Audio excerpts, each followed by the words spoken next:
سیدنا بلال نبی کریم صلی اللہ علیہ وسلم کے مؤذن تھے، اذان دیا کرتے تھے۔ ان کا واقعہ آپ کو پتا ہوگا کہ ان کے اوپر بہت ظلم ہوتا تھا۔ ان کا جو مالک تھا، ان کا جو اونر تھا، وہ ان کو ریت پہ گھسیٹتا تھا، چھاتی پر پتھر رکھتا تھا، اور وہ پھر بھی کہتے تھے احد احد۔ اور جب بعد میں صحابہ نے ان سے پوچھا کہ آپ احد احد کیوں کہتے تھے، تو انہوں نے کہا مجھے اس کے علاوہ آتا ہی کچھ نہیں تھا اسلام کے بارے میں، مجھے دین یہی پتا تھا کہ اللہ ایک ہے، بس اس کے علاوہ مجھے دین کا پتہ ہی کچھ نہیں تھا، تو جو پتا تھا بس وہی بولتا تھا۔ تو ان کو بہت مارا گیا، بہت پیٹا گیا۔ تو جو ان کا مالک تھا وہاں پہ ابو بکر صدیق آ گئے، انہوں نے کہا کہ میں جو ہے نا بلال کو آزاد کروں گا۔ انہوں نے کہا بتاؤ کتنے لوگ اس کے لیے؟ تو اس نے کہا کہ جی اس کے لیے، اس کے لیے، کیونکہ اس ٹائم پہ نا سیدنا بلال کی حالت اتنی خراب ہو چکی تھی کہ وہ تقریباً مرنے کے قریب تھے۔ اتنا ان کو مارا پیٹا گیا، لہو لہان کر دیا، ریت پہ گھسیٹے گئے، پتھر مارے گئے، مطلب بہت بری حالت میں تھے، بالکل مرنے کے قریب تھے۔ تو سیدنا ابو بکر آئے، انہوں نے کہا کتنے جو نا مانگتے ہو اس کے لیے؟ اس نے کہا 10 دینار، 10 دینار سمجھے 10 گولڈ کوائنز۔ تو سیدنا ابو بکر نے فوراً جیب سے نکالے اور منہ پہ مارے اس پہ، یہ لو۔ تو ان کو آزاد کیا، تو وہ اپنے ہاتھوں میں نا وہ 10 دینار ایسے اوپر نیچے کر رہا ہے اور کہتا ہے کہ مجھ سے اگر ایک بھی مانگتے میں تمہیں دے دیتا، میں اس کو ایک میں بھی بیچ دیتا، کہ تم نے 10 دے دیے، تم نے یہ تو مرنے کے قریب تھا، میں تو اس کو 1 دینار میں بھی بیچ دیتا، تم نے 10 پہ ایک، مطلب تمہیں میں نے بیوقوف بنایا۔ سیدنا ابو بکر کہتے ہیں کہ بیوقوف تم ہو، کیونکہ تم اگر مجھ سے 100 مانگتے میں 100 میں بھی لے لیتا۔ اور سیدنا ابو بکر کہتے تھے کہ بلال میرا سید ہے، بلال میرا آقا ہے۔ اور عمر بن الخطاب کہتے تھے کہ ابو بکر سیدی، ابو بکر میرے سید ہیں اور بلال ان کے بھی سید ہیں۔ یعنی یہ وہ چیز تھی کہ غلام کو کہاں پہنچا دیا اسلام نے۔ اور آپ کو پتہ ہے کہ نبی کریم صلی اللہ علیہ وسلم جب دنیا سے رخصت ہوئے نا، صحابہ کہتے ہیں ہمارے لیے اس سے زیادہ غم کی سچویشن کبھی تاریخ میں نہیں آئی تھی۔ عمر بن الخطاب اتنے جوش میں آ گئے، انہوں نے کہا اگر کسی نے کہا نا کہ نبی کی وفات ہوئی ہے، میں گردن اڑا دوں گا اس کی۔ خبردار کسی نے کہا فوت ہوئے، کہ وہ فوت نہیں ہوئے، وہ چلے گئے ہیں، ابھی کچھ مطلب دیر کے لیے گئے ہیں، جس طرح موسیٰ علیہ السلام گئے تھے بنی اسرائیل کو چھوڑ کے 40 دن کے لیے، وہ واپس آئیں گے، اللہ تعالیٰ نے ان کو ہم سے نہیں اٹھایا۔ وہ نا مطلب جوش میں یہ کہہ رہے تھے، ان کو خود سمجھ نہیں آ رہی تھی وہ کیا بات کر رہے ہیں۔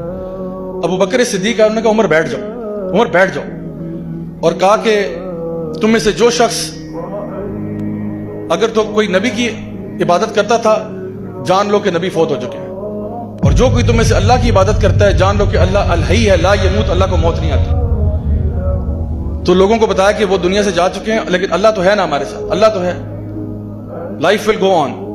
تو صحابہ کہتے ہیں سب سے پینفل ڈے ہمارے لیے تھا۔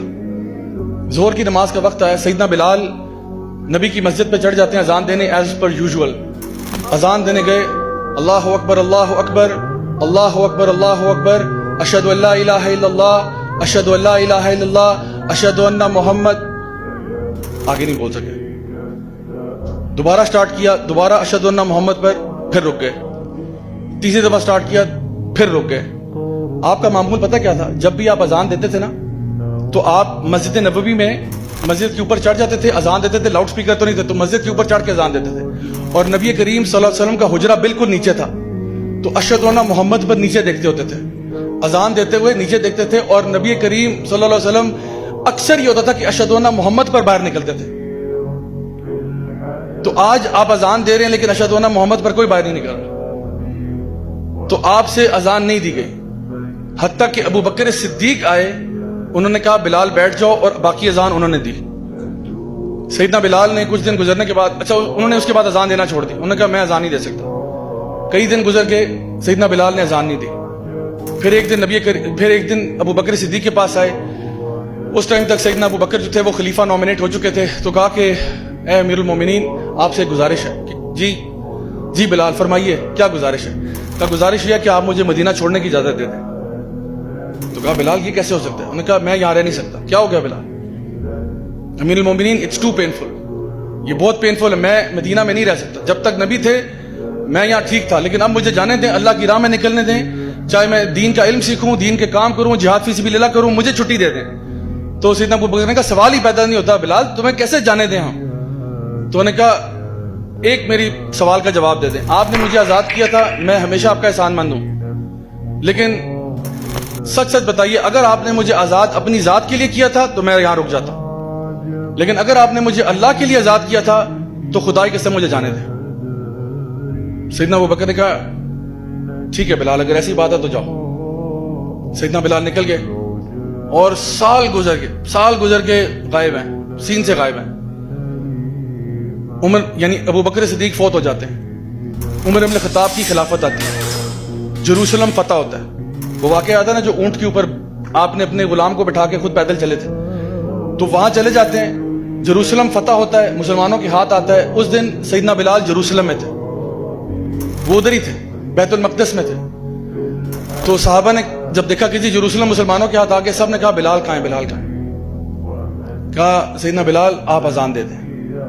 پہلی دفعہ بیت المقدس میں اذان ہو رہی ہے. کہا سیدنا بلال آپ اذان دیں، آپ نبی کے مؤذن ہیں. سیدنا بلال نے انکار کیا، میں نہیں اذان دے سکتا. صحابہ نے بہت پش کیا، پلیز اذان دے دیں، پلیز اذان دے دیں. پھر بڑا دل پر پتھر رکھ کے وہ اوپر کھڑے ہوئے اور اذان دی. اور مورخین لکھتے ہیں کہ جتنے صحابہ وہاں موجود تھے نا، سب کی داڑیاں آنسوؤں سے تر ہو چکی تھی، کیونکہ جب وہ اذان سنی نا اتنے عرصے کے بعد، ان کو لگا جیسے نبی واپس آ گئے، نبی کا دور واپس آ گیا. کیونکہ یہ اذان آخری دفعہ نبی جب زندہ تھے تب سنی تھی، جب وہ دنیا میں موجود تھے تب سنی تھی.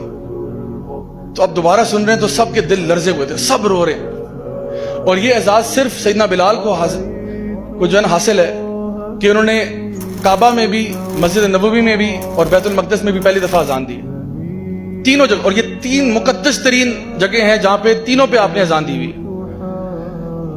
اچھا اس کے بعد کیا ہوا؟ آپ اذان دی، آپ بھی ایموشنل ہو گئے، ظاہری بات ہے. آپ وہاں سے نکل کے ڈیماسکس چلے گئے، سیریا چلے گئے. سیدنا بلال سیریا چلے گئے ڈیماسکس میں. کئی عرصہ وہاں گزر گیا. ایک دن کہتے ہیں رات کو میری خواب میں نبی کریم صلی اللہ علیہ وسلم آئے اور کہتے ہیں کہ بلال کیا ناراض ہو میرے سے، اتنا عرصہ گزر گیا تم آئے نہیں مدینہ. تو سیدنا بلال کہتے ہیں کہ مجھ سے رہا نہیں گیا، میں نے نہ ادھر دیکھا نہ ادھر دیکھا، کچھ نہیں دیکھا، میں بس بھاگا مدینے کی طرف کہ اب تو نبی خواب میں آ گئے. کہتے میں مدینہ پہنچا، سیدھا روضہ رسول پر گیا اور کہا کہ میں آ گیا ہوں یا رسول اللہ، میں آ گیا ہوں واپس. اور کہا کہ میں آپ کو نہیں بھولا، میں آپ پر درود بھیجتا ہوں، آپ پر سلام بھیجتا ہوں، آپ کے فیملی کے لیے دعائیں کرتا ہوں، میں آپ کو نہیں بھولا. اچھا آپ وہاں پہ روضہ رسول پہ ہیں، رو رہے ہیں. اتنی دیر میں نا کسی نے جا کے یہ خبر سیدنا حسن اور حسین رضی اللہ عنہما کو دے دی کہ بھئی سیدنا بلال آئے. میں کیونکہ کسی کو بتا کے تو آئے نہیں تھے، پہلے سے اعلان تو کروایا نہیں تھا کہ میں مدینے جا رہا ہوں، وہ تو بس اٹھے اور بس پہنچ گئے. تو سیدنا حسن اور حسین نے دونوں نے ہاتھ پکڑ کے کہا کہ سیدی آج اذان آپ دیں گے. اور آپ یقین کریں کہ اتنے عرصے بعد سیدنا بلال نے مدینہ میں اذان دی. اور مورخین اور محدثین لکھتے ہیں کہ کوئی ایک آنکھ بھی اس دن آنسوؤں سے خالی نہیں تھی. لوگوں نے جب اذان سنی نا، انہوں کو لگا جیسا کہ نبی کریم صلی اللہ علیہ وسلم مدینہ واپس آ گئے. آپ سوچیں کہ یہ وہ صحابہ ہیں جو نبی پر جانے دیتے تھے، یہ وہ لوگ ہیں جو سٹرینجرز تھے، یہ وہ لوگ ہیں جو اپنے دین پر قائم تھے. اور اللہ رب العزت نے ہمارے لیے یہ بات بتا دی ہے کہ قل ان کنتم تحبون اللہ فاتبعونی یحببکم اللہ ویغفر لکم ذنوبکم. کیا تم اللہ سے محبت کا دعویٰ کرتے ہو تو پیارے نبی کی اتباع کرو، نبی کی پیروی کرو. اور آپ اگر صحابہ کی زندگی اٹھا کے دیکھیں، آپ یقین کریں ہمیں اپنے اعمال پہ شرم آتی ہے کہ ہمارے کیا اعمال، صحابہ کا طرز عمل کیا تھا، کتنی نبی سے محبت کرتے تھے. لیکن ایک خوشی کی بات یہ ہے کہ نبی نے فرمایا تھا کہ جو جس سے محبت کرتا ہوگا اسی کے ساتھ اٹھایا جائے گا. صحابہ کہتے ہیں جس دن ہم نے یہ حدیث سنی نا، ہمارے لیے وہ دن ہمارا عید کا دن تھا. یعنی اس دن ہماری عید تھی، کیونکہ اور ہماری خطائیں اپنی جگہ، ہمارے گناہ اپنی جگہ، ہمارے مسئلے اپنی جگہ، لیکن ہمیں رائی برابر بھی شک نہیں تھا کہ ہم نبی کریم صلی اللہ علیہ وسلم سے محبت کرتے ہیں. ہمیں یقین تھا کہ ہماری محبت نبی کے ساتھ سچی ہے. اور اس لیے جب انہوں نے یہ کہا نا کہ ہر بندہ اسی کے ساتھ اٹھایا جائے گا جس سے محبت کرتا ہوگا، تو ہمیں اس بات پہ خوشی تھی کہ انشاءاللہ ہم نبی کریم صلی اللہ علیہ وسلم کے ساتھ اٹھائے جائیں گے.